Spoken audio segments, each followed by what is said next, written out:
Okay, after a short delay, we are now ready to move on with our final session of the day. I know some of you have been waiting for this. It is certainly one of the biggest opportunities in gaming today. We are looking at the US market, and I'm very pleased to be joined by your moderator, Sarah McChesney-Gordon, who is Client Services Director for Fresh 8 Gaming.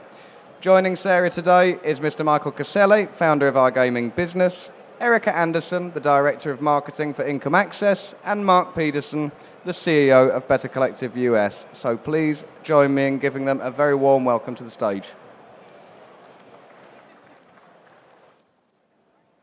Hello, afternoon. I think we've lost one person already, so that's a good start. He went to the toilet, good start. Should we wait for him for a couple of minutes? Okay, we'll continue. Afternoon, thank you for being here and thank you for waiting. I know we're a bit delayed, so we'll get stuck straight into it.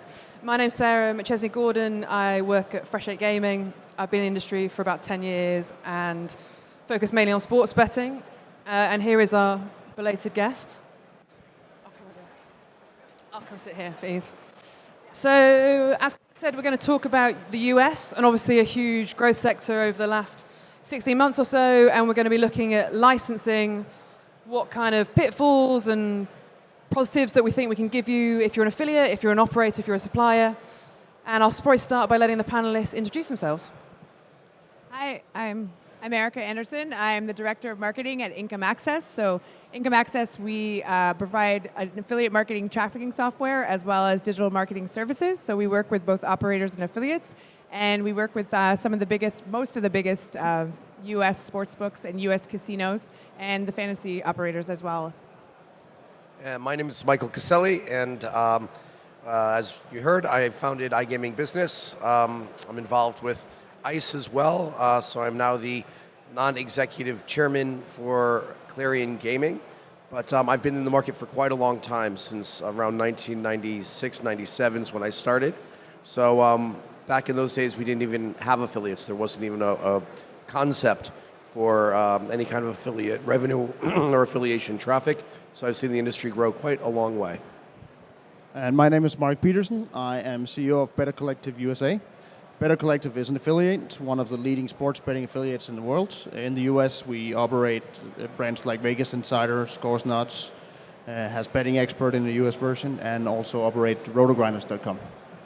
Brilliant, thanks. So probably first question, Michael, as the veteran, if you don't mind me saying, on the panel, of experience in the US space. Obviously, 20 states now legal. How are you seeing it from your point of view in terms of where the states are at? Yeah, I mean, it's an interesting way to look at it. In the United States, when internet gaming when I first thought about internet gaming and getting involved in the mid '90s, I never thought the U.S. would be a place that would be very friendly for it at all. There was certainly a feeling that any kind of sports betting would lead to corruption in sport, and there was a big fear for the mafia being involved because they had some history with that, of course, in the United States and in early Nevada. So it just seemed like the whole nation was pretty much against the idea of licensing and legalizing sports betting.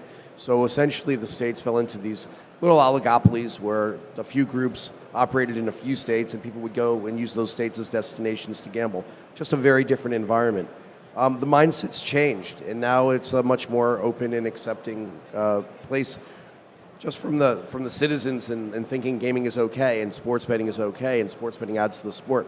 So there's just been a shift in the mindset of most Americans.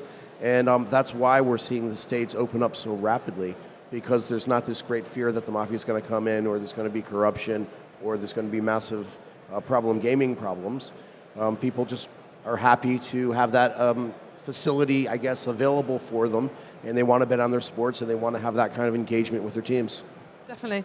And Erica, from your side, you work with a lot of affiliates and a lot of operators. How are you seeing them approach the state-by-state rollout so far and going forward? Yeah, so from our side, we see most of it's about planning and trying to stay ahead of the trend. Most people are asking us actually a lot about what's coming next and trying to figure out the licensing, trying to figure out which state will be profitable, which ones they should actually go into. Operators are pretty far ahead. They're planning, and the biggest affiliates, like Better Collective, the other guys, are really planning ahead with their license to make sure they're set up. And just to add to what Michael said, I think also from my experience, the fantasy section really of having fantasy more normalized in the mainstream sports betting really set the stage for the way that it is doing now. Yeah, definitely. And Marc, obviously from your side, content is king. How have you guys approached tackling the US as a business? Were you waiting for this to open up and then hit the ground running, or have you had to adapt as you've seen each state roll out? Yeah, so we did a few different moves. Obviously, I think it caught almost everybody by surprise when it actually regulated in mid-18, and it's been developing quite rapidly ever since. So I don't think anybody was really thoroughly prepared for that. But obviously we adapted quite fast and got products live for the US, got the licensing in place for the various states, and did some acquisitions as well to target the US audience. And yes, content is king, and we see education of the users, making them understand betting is legal in certain states.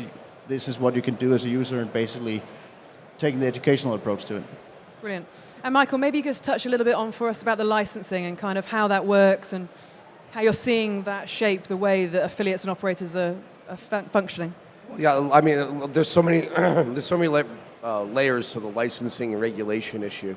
You see a lot of bills get stuck in their state in their state legislatures, and really go nowhere. And if you get a state like, for instance, a Utah, then you won't have that zeitgeist where gambling is going to be okay. It's a very Mormon-led state. Strong religious views. In a place like that, we'll never get anything through the legislature. You won't even propose it to the legislature because you won't be a state senator very long once you start to have those kind of bills on your record. And then when it gets down to finally regulating, then of course there's the licensing issue. Most of the states have a concept that really it should be the land-based providers that are somehow involved in this, and it's very unlike what happened in Europe. When internet gambling started in Europe, it was a very different place. You had essentially the free movement of goods and services. At that time, the European Parliament was maintaining that included gambling services, and if you had a license, for instance, in Malta, that meant you could passport that license anywhere across Europe, and you could therefore be web-only. And it was actually not allowed for a country to stop you from Malta selling those services in their country because they had local operators that they wanted to give preference to. The ability to give that preference wasn't available. In the States, that's very, very, very different. In the States, you have a lot of political power in the casino operators, and especially in states that have tribal gaming. So initially, you had Nevada and New Jersey as the big places with gambling in the United States. There was some riverboat, there were some other places. But then tribal lands decided, through looking at the regulation and what they're allowed to do with their federal compacts, if they could launch casinos in their areas, and many of them did. They often then would go into the state and make a compact with the state as well, saying we're going to give you this level of taxation, we're going to provide you these resources, you're going to build us roads, you're going to do this, and those agreements are still in place. So for instance, in Florida, there's tribal gaming, the Seminoles, and they've got very strong ties to the capital. And it looks very difficult to get anything done because the tribes are saying, no, absolutely not. We have the right for all of the gaming in this state, and that includes online. And then the legislators might say, well, we didn't anticipate any online gaming when we gave you that right, so we don't think that that's fair.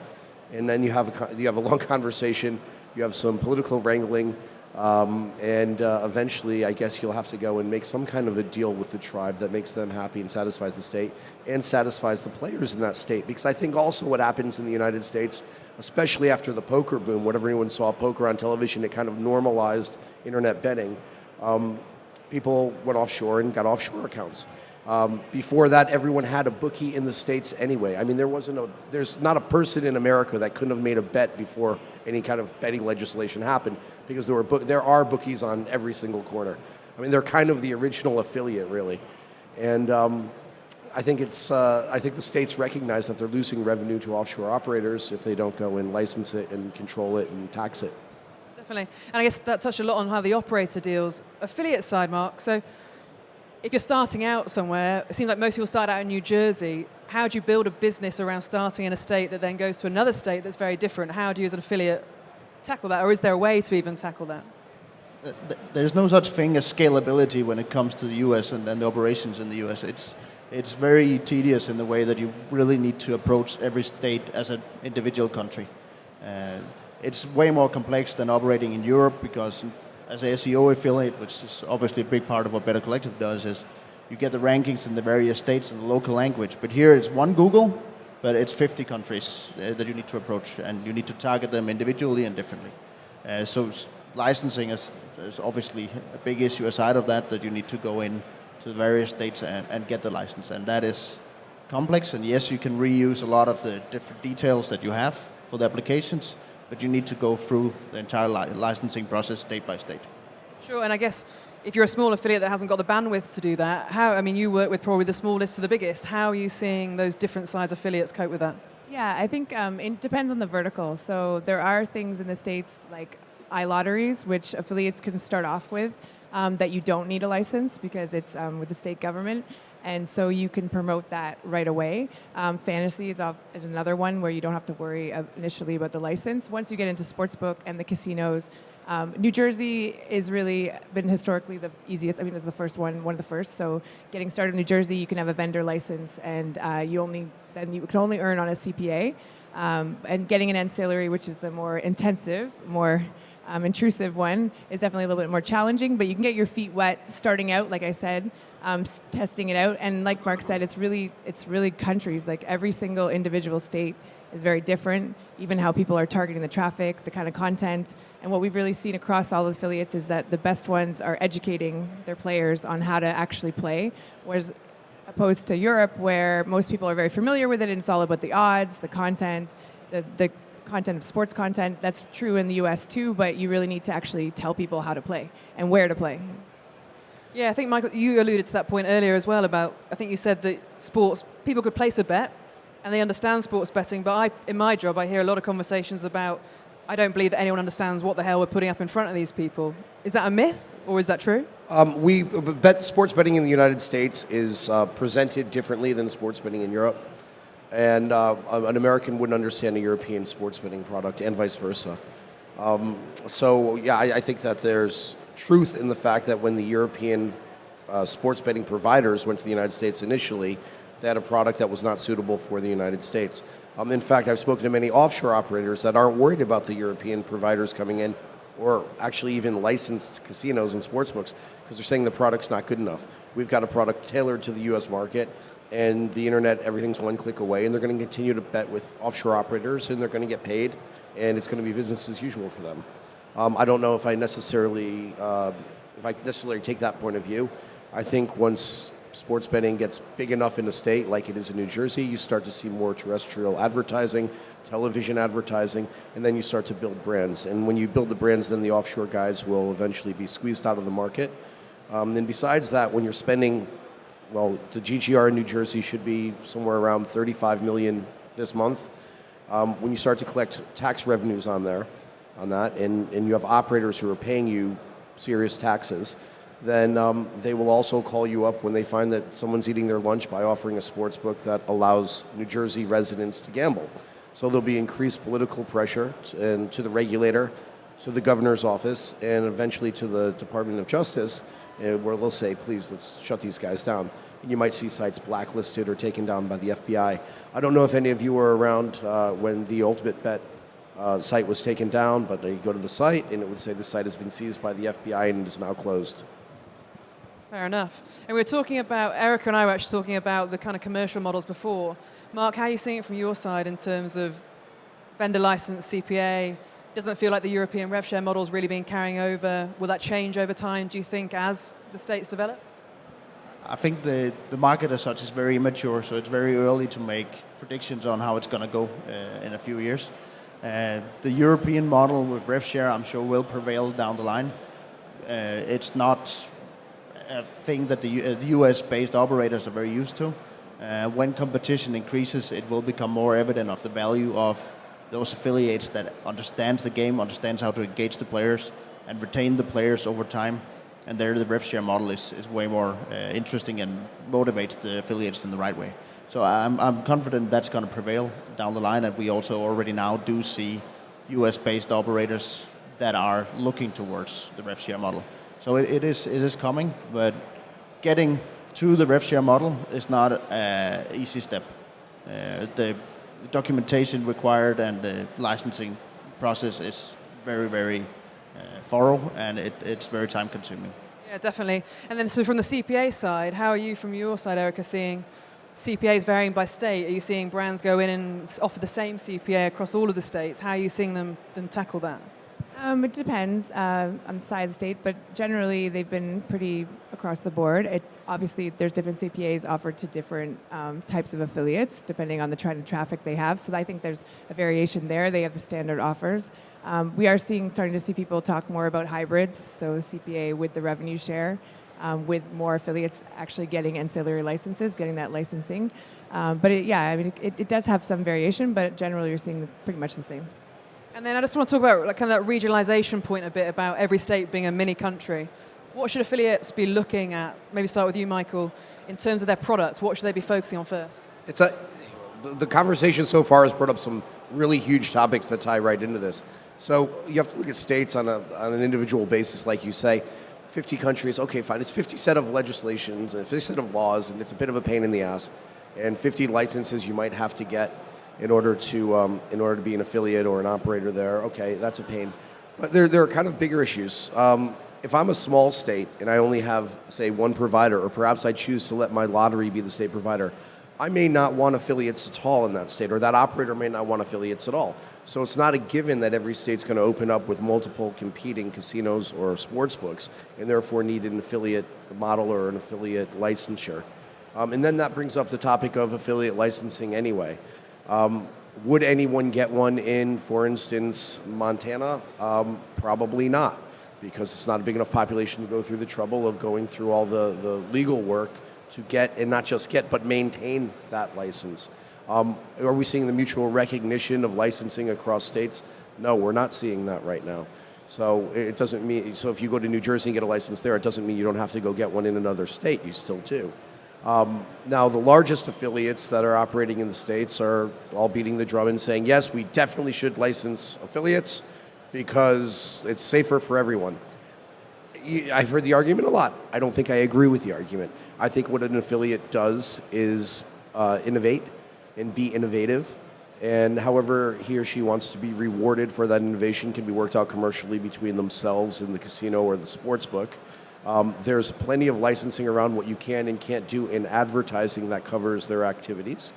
And essentially, when larger affiliates want to get licensing, I could understand that because they want to keep the market just open for larger affiliates and not have the smaller competitors come in.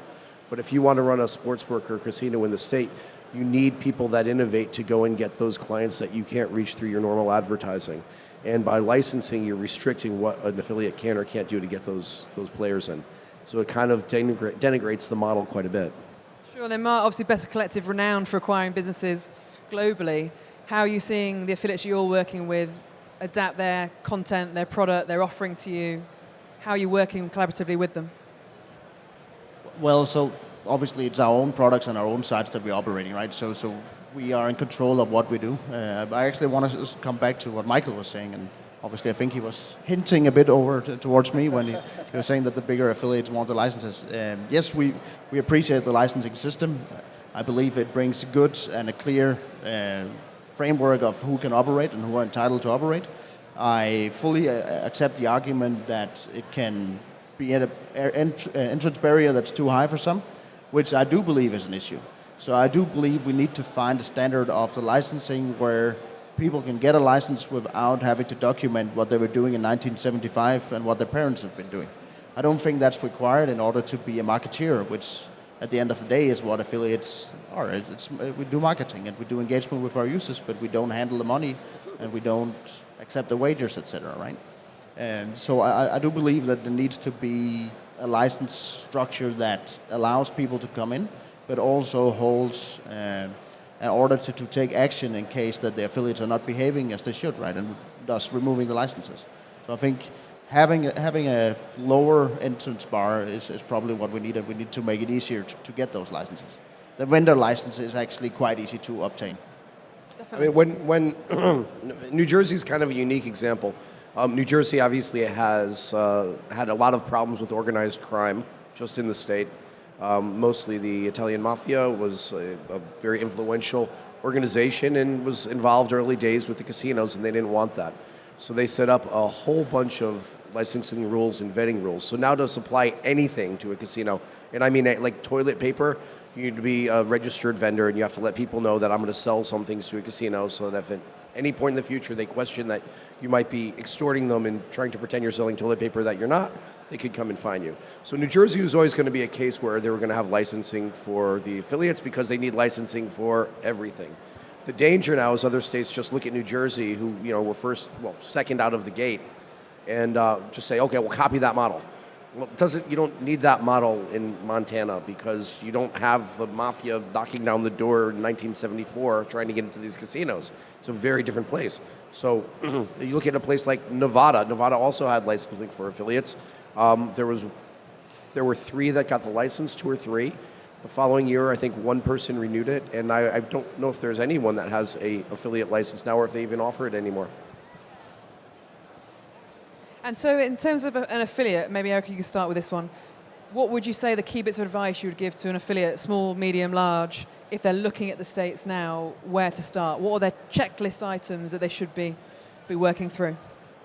We touched on the licensing, but obviously identifying the best places to start, the easiest states to go into.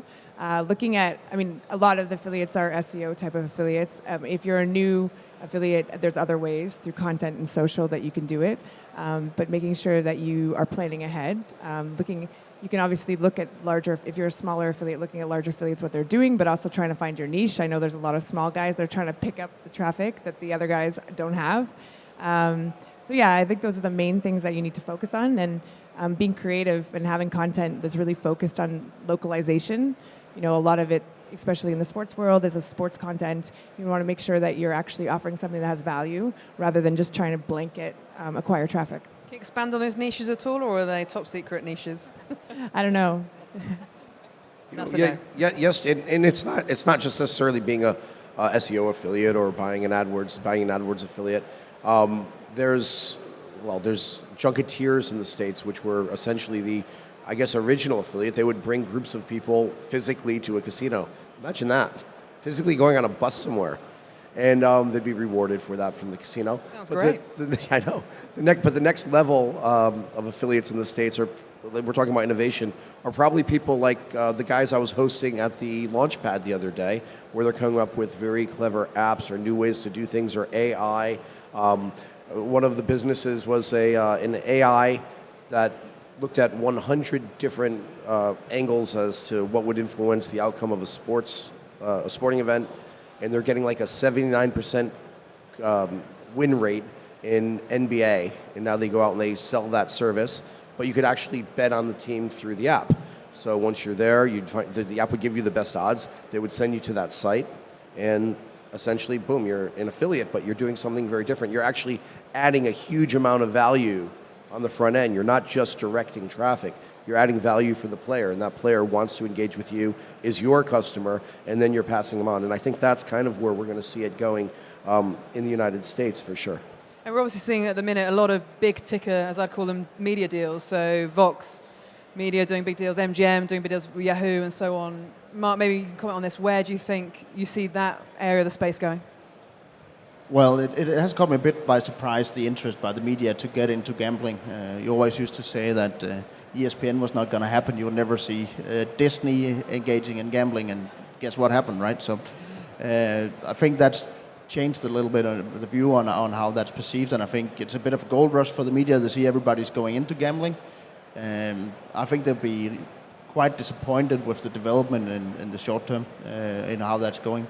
Again, looking at the markets that are live, it's not massive markets and they are not fully mature. So it's very early days, and I think that some of them down the road will probably drop off. And adding to that, they don't have the experience in actually doing the kind of marketing for gambling. Yes, they have sports news content, but sports news and sports betting related content is not the same.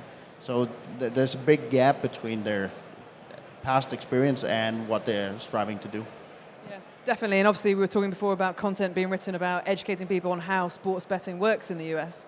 A lot of affiliates probably in this European market are used to writing about game previews, previous match previews.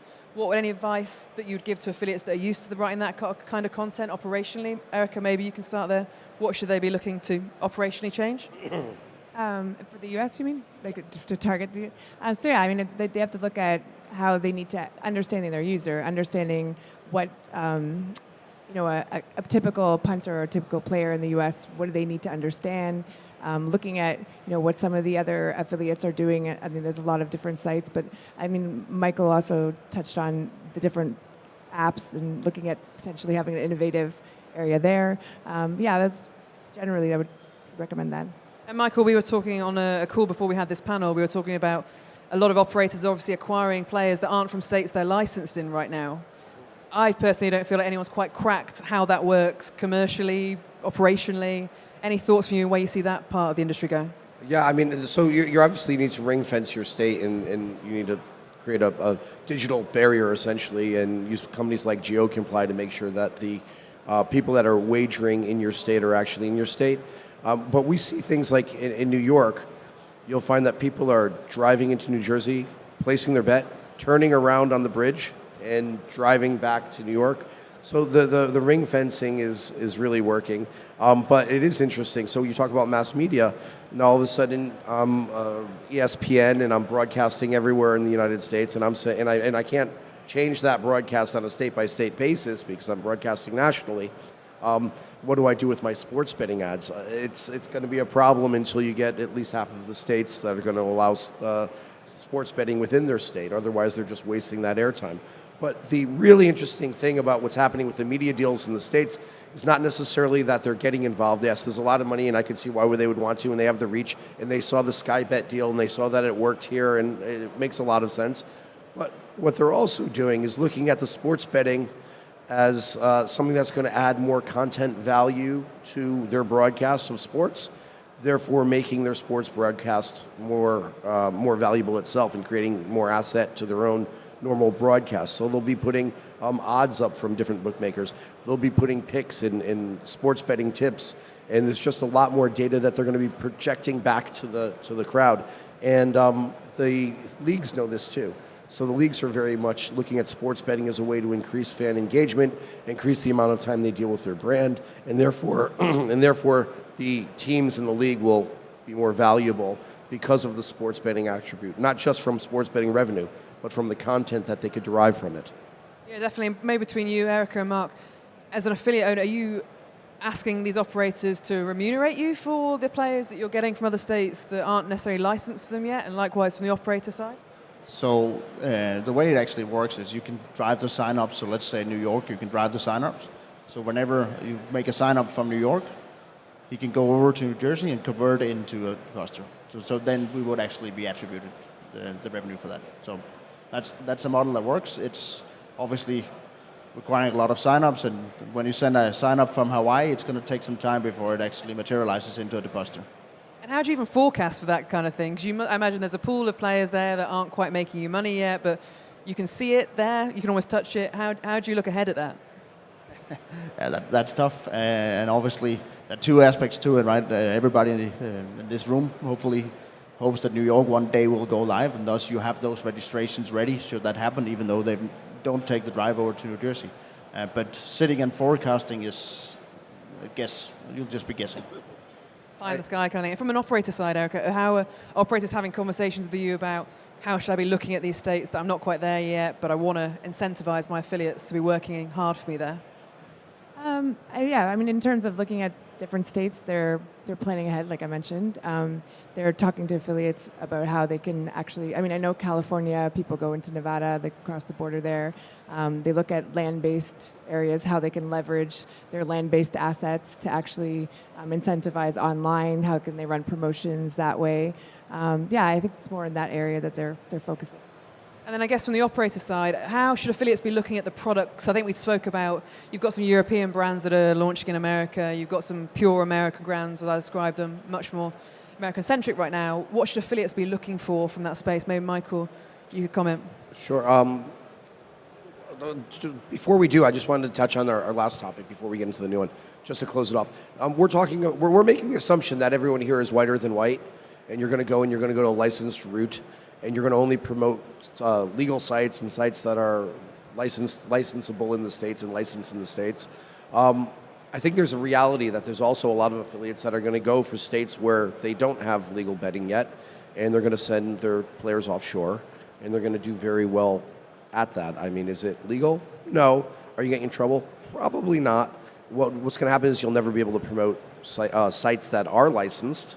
You'll be blacklisted. But there's a whole group of affiliates, I'm sure, that walk in this room that do know what to do with their traffic from states where they can't gamble in that state. And their answer might be, I'm going to send them to a site that operates out of, for instance, Curacao. Because guess what? Curacao is actually a real country, and they get to make their own laws, and their laws say that they can take bets from anywhere in the world. So they're going to take that point of view, and they're going to say, we're going to operate this way with these sites licensed in these places. Yeah, no, good point. And Curacao is a country. That's a good fact that we can take away from that today. So if you take away anything. Curaçao's a country. The U.S. is a funny place because it doesn't recognize places like Curacao as having any licensing authority. It disregards it. It would look at a European country, I think, very differently. Donald Trump famously last year said he didn't want people from shithole countries. Like, first of all, what the fuck? Secondly, there is an attitude that some countries are to be held at a higher esteem than others because they don't recognize that those other countries are run to the same standard as the U.S. or the same way as the U.S. or have the same values. So it's there's a mindset in the States which is maybe hard to grasp if you're from Europe. Yeah, sure. And so I'm an affiliate that's got a vendor license. I'm ready to go. I want to make money. Marc, maybe you can start on here. What am I looking for at the products? I've got all these operators in front of me. I know it's going to be tougher than Europe potentially. What am I looking for from those brands to choose them as my affiliate partners? So now you said you're vendor licensed, so what you'll be looking for as a vendor licensed affiliate would just be getting the CPA, and then you don't really care, right? And that's probably not the way I would approach it. Obviously, we do, Oregon, the ref share, do have the ancillary license to operate. So what you would be looking at is the same as what you're doing in Europe. You're picking the winners. You're picking those brands that your audience appreciates. So you need to go in and assess the product. You need to go in and say, well, would I be giving my users a good experience if I send them on to this and this bookmaker? And in many cases, the answer is yes, but there's also a lot of the operators in the US that do not have a good product. So you want to be selective, just like in Europe. Fair point. I was going to ask too, do you find that you like operators that have a huge brand presence? Like in Europe, obviously, that's an advantage when they're doing a lot of their own advertising. Do you find yourself drawn more to the ones that are big and really well known, or the ones that are only medium and you feel like you have more potential to promote them and make? So again, I think my first comment on this would answer it, because again, you want to give the users a good experience, but obviously you also want to be able to send them a place where they would convert and you would be paid for that traffic, right? So yes, if they have a strong presence and a strong brand, then it would be easier to convert them. But normally when they have a strong presence and a strong brand, that's also supported by investment in the product, because otherwise the operators down the road, they wouldn't be benefiting from spending marketing money, right? I think that's an important point, the ability to get someone to the right place to convert them. It was a bit like the Wild West at the start, I would say, from my side, where people weren't technically set up. Just they were selling them to desktop pages, not thinking about geo-targeting. Can my user actually get an account in this place? Are you seeing, I mean, you're a big platform with a lot of affiliates and operators on it. Have you had to change your product and make that all better for them? Yeah, I mean, and one thing obviously is changing geo-targeting so that you're not showing ads in places that's a waste of money. So that's definitely something that we've done. We had to look at, our mobile tracking and having more real-time tracking because of the nature of the market. Those are the biggest changes that we really did. Somewhere like Nevada, for example, Michael, complicated state in terms of the process. How do you think affiliates will be playing that game? Do you think operators will be remunerating less or more, or taking into account how complicated some of these facilities are? Yeah, I mean, Nevada's a really funny one. The process for being an affiliate was too expensive and too difficult, and that's why it came out of the gates and initially failed. But I think if you've not been there, or if you don't live in the States, you probably don't realize that they've had essentially mobile sports betting in Nevada for ages, for a dozen years. Used to be able to pick up a telephone and call someone and make a bet, like talking to them. I don't know if anyone's ever used their phone for that, but yeah, you could talk on them too. But then it became mobile, and they started building mobile apps. But the funny thing is, you couldn't call it internet gambling, even though you were using your phone to go on the internet to gamble. You couldn't do it from a desktop because that would be What are we illegal. calling it out of interest? I'd like to know the name of it. It would be mobile phone gambling, mobile gambling, telephone gambling, essentially, because telephone gambling, under a curiosity of the law, is somehow different than mobile. Because telephone gambling, of course, it's allowed in Nevada. Mobile and internet? No, that's not allowed. Of course, it's not allowed. No, you're already doing it. Stop it. No, we're not. And so it's a really complicated state to operate in. It's a small state. There's casinos everywhere. I think Nevada, Las Vegas has about 2 million citizens in it on the weekend, and then like 1 million during the week. I mean, everyone goes in there, gambles, and then leaves. So it's not necessarily a state that is big enough to put a lot of effort in, I think, for someone like you guys. But then you look at a state like New Jersey, and it is. Now, you talked about how to choose where to send your players and what site has the best features. In the States, there's a couple of software suppliers that seem to be supplying everyone. And even in a state like New Jersey, which is the most advanced and developed in the States, you maybe have 20 some odd websites in the whole state. So it's not like you're sitting in London and you could bet, or used to be, bet with anyone across Europe or Curacao or anywhere else. You're very limited in your choices anyway in that state. So I think all those things are things you need to consider when you're deciding if you want to be licensed in that particular state. Yeah, definitely. Sorry, Marc, would you say something? I just want to add a comment on the Nevada situation, and now we've seen a few more states adopt to that approach where you have to do what's called offline at registration. So you need to get out of the couch and go down to the local casino and show them your ID before you would actually be able to play, and then you can go home and play from your mobile. That's an approach we've seen in Illinois, Illinois is not live, but expected to go live this year. Iowa is taking the same approach to Nevada. So that's a completely new approach. I'm not going to say it's not possible for affiliates to work in it, but it's, as you would need your players to get out of their homes and go down, it's going to be a completely different registration process, and thus much harder to convert. And there's two really weird reasons why some states would do that.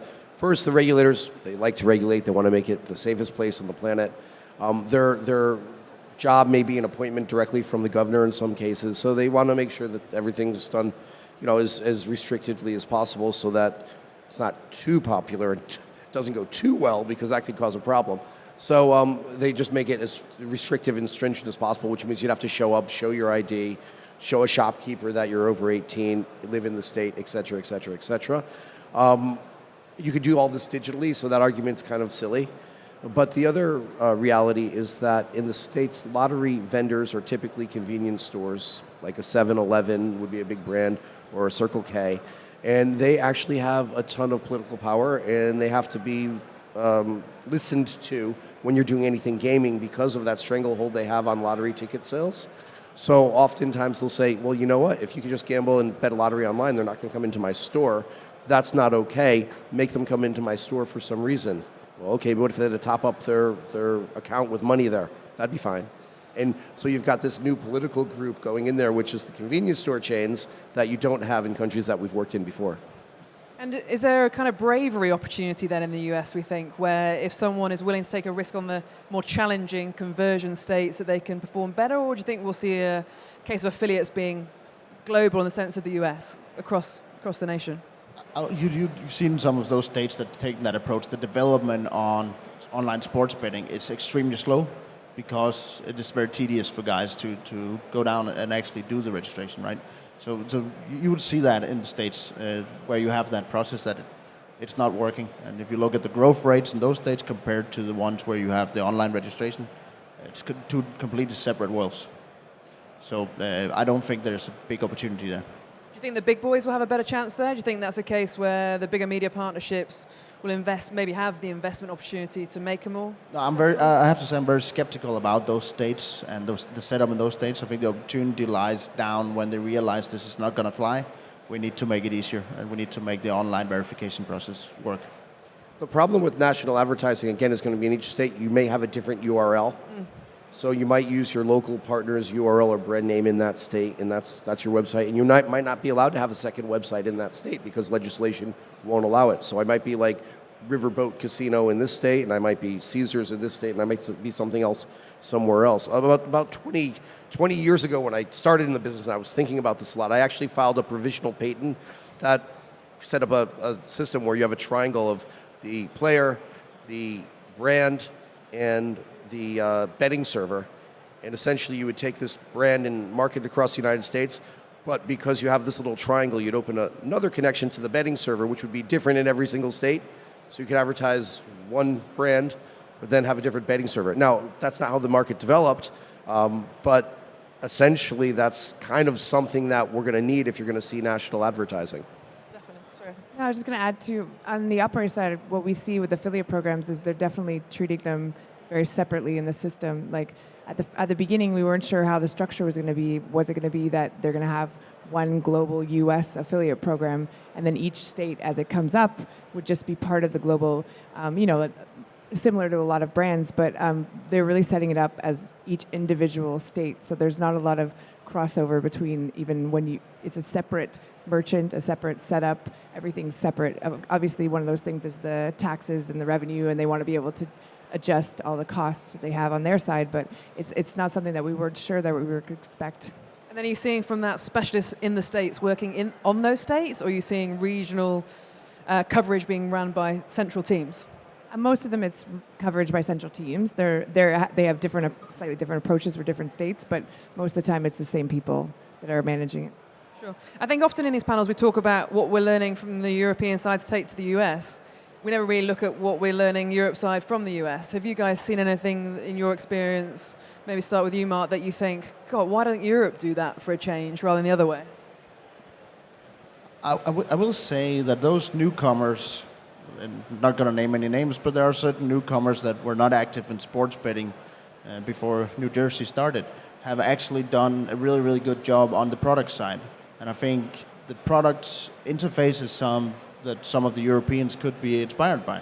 I think that innovation that you were talking about and those new guys coming in and setting standards for the future is something where the Europeans might be slower and might be trusting their products too much, which is also why they will probably have a hard time for the beginning in the US, because many of their products are not as good as some of the local ones. Yeah. Michael, any thoughts on that? Yeah, it's kind of more of a social thought than the actual technology. But a lot of the U.S. operators, especially ones that are in states that might not have licensed yet, have this real reluctancy to listen to the European operators, because initially when European operators would come over, they'd say, oh, I'm looking at your gambling business. We can make you so much more money. You're not taking advantage of all these other things that are so important. You're barely scratching the surface within in-play betting, and we can teach you all this stuff. And they don't want to be told that at all, and they very much hated hearing it. And I mean, to such an extent that when Europeans are speaking at our shows in the States, I do feel like less people are listening than when you have an American voice, not just because they want to listen to another American, they just don't want to be spoken down to. And I think they feel that the European operators are, and they are more advanced, they have more experience, but they don't want to feel that they're inexperienced because they've been on the land-based side in America so long and doing it well on the land-based side. They don't want to be spoken down to, essentially, and I think they feel that they are very often. Yeah, very fair. And Erica, anything that you think you look at and go, oh, come on, Europe, learn? Yeah, I think it's the creativity. I think that there's so much saturation in Europe. A lot of people, people are becoming innovative too, but I think the fact that it's really media focused too and content focused, I think that that's something that, you have to, and also people have to persevere. It's not an easy market. A lot of people are learning from it. They have to navigate all the things that we talked about before. But I think, it's there's things that can be learned both ways. Great. I'm going to ask one last question, then I think I'll open up to the floor for any questions from the audience. Biggest pitfall you've seen so far entering the US market? Could be your own experience, could be something that you've seen. Marc, start with you. Well, I don't know if it's a pitfall in the long run, but right now the development of the market is very slow. The pitfall would probably be that you anticipate things to happen tomorrow. It's not going to happen. Last year, a lot of people were expecting New York to happen within a few years. Probably not going to happen in the near future. So I think you need to be aware this is a very slow developing market. You will have, now you've seen Michigan, you've seen Tennessee, a few other states that put out a framework for regulation, but the actual timing from when they approved and now you can start taking sports betting wagers until the market goes live, it can actually be quite long. And I think we're going to see that with Colorado, Tennessee, and Michigan, that even though they effectively would be ready, the process will take longer time than people expect. So I think people need to be patient and need to look out for how much they invest in the short run, because it's going to take time before the market will materialize. Great. Michael? Yeah, I mean, it's the fragmentation. It leads right into what you're saying of 50 different states operating with 50 different gaming regulators. There's essentially no chance for a federal license for gaming because it's a state's issue. The states won't give up their rights for their own casino policy and mainly casino taxation. But the federal system doesn't allow wagers to go in between states. So even though it's a states' rights issue, New Jersey could say, well, within our borders, we're going to do whatever we want with gambling. And the federal government says, okay. And they say, well, and we also want to make a compact with Delaware where we could have wagering in both states. Well, actually, now the federal government, because it's between two states, can take effect and bite. And it says, no, you can't. The Wire Act does not allow you to do that. And therefore, no, you cannot operate in two states. You have to just be in the state where your server is, where you're licensed, and I don't care what deal you've done with Delaware. So it enforces that fragmentation, and I can't see that going away for some time. I guess the best thing that's happened is pooling liquidity of poker players across a couple of states, New Jersey, Delaware, and Nevada. And I'm surprised that was allowed. I'm also curious as to, pitfalls-wise, on an operator side, what's going to happen when you're a small state with a big football team and a big football base, and everyone only bets that team, and you're always lopsided on your bets. So that's something you can't just lay off that bet across the state lines because that would be illegal. So how do you handle that? If you're Caesars and you have places all over the states, that's fine. But if you're an operator in a single state, then you can't go and rely on your liquidity in other states where other teams are betting for their favorites. Erica? It's kind of what Marc said too about making sure that you can't really know what's going to come, and people get really anxious about getting live, when things are going to happen, but also not being creative and testing things out. Definitely have to just try different ways that you could do it, whether it's creatively having different traffic or having like Michael was talking about, people and land-based. So yeah, that's just being stagnant. I think that in this market, you need to be creative. So, Great. So that was get a crystal ball, be creative, and try and invest in Michael's technology, I think was the message from that one. Any questions from anyone on the floor?